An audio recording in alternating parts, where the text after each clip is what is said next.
What's up, everyone? Nice to see you. Wanted to start today out by saying that I'd like to start my videos out. I guess we'll start with O&A. O&A is a place called Observation and Assessment. They're located in Tennessee. I won't name the county, but you could look it up and find out. And I'd like to say that I went there because when I was young, I was stupid and had a lot of energy and was hyper. And we'll get into stories like that and about that later on and down the road and stuff. But for now, Observation and Assessment Center. Okay, so when I was about 12 years old, my brother and a friend of his were in a shopping center, and I was in there with them, and I was stupid, and they brought me 2 packs of Winston Lights back there. It's when they used to have cigarettes stands in the middle of shopping centers, and people could see, people could just walk up and access cigarettes if they wanted to, kids, everybody. So he brought them back to me. Of course, I put them in my pocket, not my actual pocket, but in the front of my pants and things. And I remember trying to walk out, and as I walked out and the guy tries to stop me, of course the sinking feeling in my stomach of not knowing what's going to happen or how bad things are going to be. And then, come to find out the judge that I drew happened to be my papa's judge when he was a kid, by the name of Underwood. And she was stern and she was tough, but when I went in there for court and she sent me off, she sent me to Observation and Assessment Center. You stay there 30 days and they assess of what's a good placement for you, if it's to go back home or if it's to go to another juvenile facility. I ran for years, so I've got enough stories to cover hours and hours and hours. But observation and assessment. So when you go there, you are in an area where it's all other boys, around you, and they wake you up in the morning. You go to a school type of deal. You go out for recreation, like play basketball or dodgeball or things like that. Of course, caged in so that you can't leave or go home or escape. And people did escape. There was an old cave behind there. And if you look up Observation and Assessment Center in Tennessee, then you'll find out that there's an old cave back there. And me and my friends, when we were kids, we used to explore crazy things, but we always heard that somebody got lost down there and somebody died and things, or that it was haunted or people used it for satanic reasons. Who knows if that was true or not. But back in Tennessee, things do get a little crazy, and living in the South, of course, everything's how you expect it to be. I do remember that we had a pool table at the assessment center. And you do get rooms, but you share rooms with roommates, not roommates of your choice or your liking. So it is what it is. You go through the situations, and they take your shoes from you. If you try to escape the room, the glass there has gas in between glass. So it's a piece of glass, there's gas in between it, and then there's another piece of glass. Or maybe it's not gas, maybe it's just pressurized, so that whenever you break the window comes back at you. So a lot of my friends used to take mattresses and stick them in front of them, and then they would throw things at the window to try to bust them out. And some of my friends got out and escaped and would be back a week later, or a month later, however long they could stay gone and stay on the run from the popo. So anyways, I did pretty good at Observation and Assessment Center. I stayed the time I was supposed to. I do remember that they wanted to send me to a place called Elizabeth and Christian Shelter, and it's the same old same. It's a boys' home.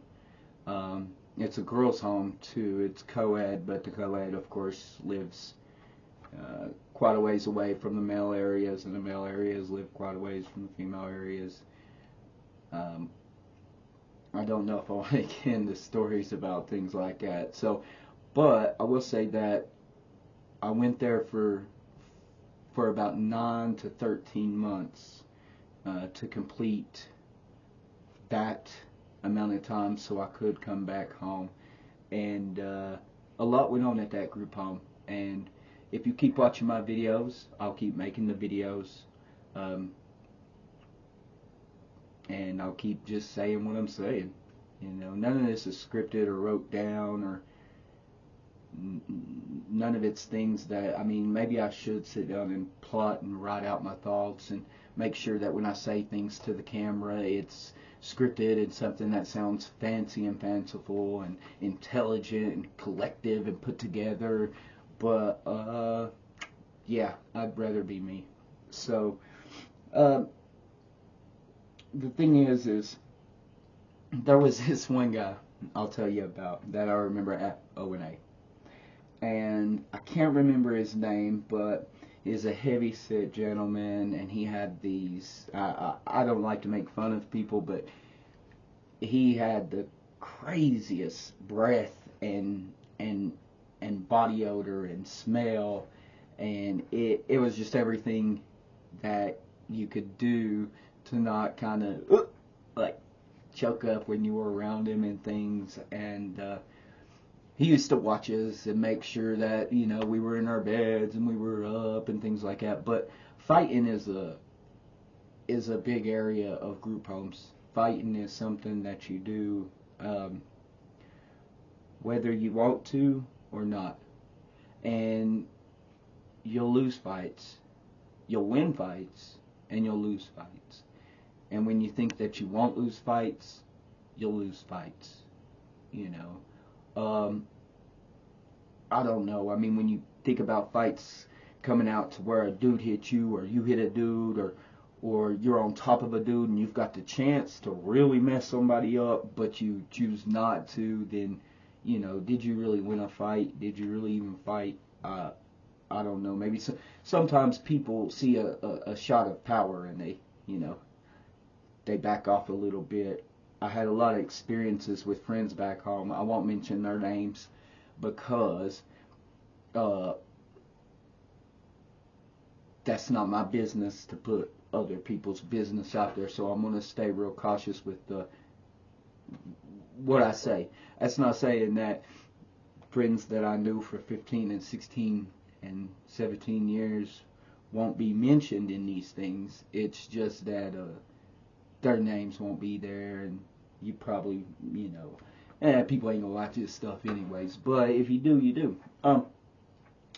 But so observation and assessment was one. It's really hard for me to even remember and to go back and try to think of what's going on at that time. Now, a lot of the other stories are going to be way more detailed, lengthy, things that I know what I'm talking about and I know what happened and what's went by. But I mean, we're talking about young stuff. We're talking about 12 years old. I mean, I could go back even further, and once we go on down the road, I'll tell you where my scars came from and things like that. But we're just going to start at 12, and we're going to start in O&A.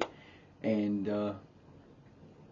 yeah, there wasn't much that happened there. You just, like I said, stay about 30 days. They assess you, and then they send you out to a group home. And then you stay there, complete the objective. You know, I never understood what the objective was, but maybe that's why I never succeeded at them a lot. And things like that. But anyways, I did get out of O&A. I did go to the Christian Shelter, and I think the only other thing I remember at O&A is that I did have some buddies there, and I made friends there, and one of them was an awesome person, and he was a Golden Glove boxer. He was feisty boy. And then I will mention one name, and this name is Orville Buford. And the reason I mention it is because he's dead, and he had them hands too, and he was a good person. You know, at the end of the day, bad things happen to people, and you wish you'd have spent more time or said better things with them. Anyways, tomorrow I'll get on here and talk about Elizabeth and Christian Shelter and Chuck and Mary, and where maybe a few scars came from while I was in there, and how many times I ran from there, how many times I got sent back there. A lot of drama that went on, and things like that. So, if you're interested and you like listening to me talk about these things, I mean, maybe in the future we'll do some other stuff and things like that. But for right now, I want these things said, and I want these things on here, and I want these things remembered. Because the longer I hold on to memories, the harder I have time remembering them. And I would like to remember things, and I'd like to say funny things and tell y'all crazy stories and things, but I really do have to watch the things I say and who I say them about and stuff. So tomorrow it'll be a way better story, chock full of a lot of things, and I hope y'all guys have a good night. I don't know what time I'll make the video and stuff. I'm just trying to manage doing this and staying sane and keeping everything together at the same time. So good night, and hopefully I'll see y'all guys tomorrow. Like and subscribe.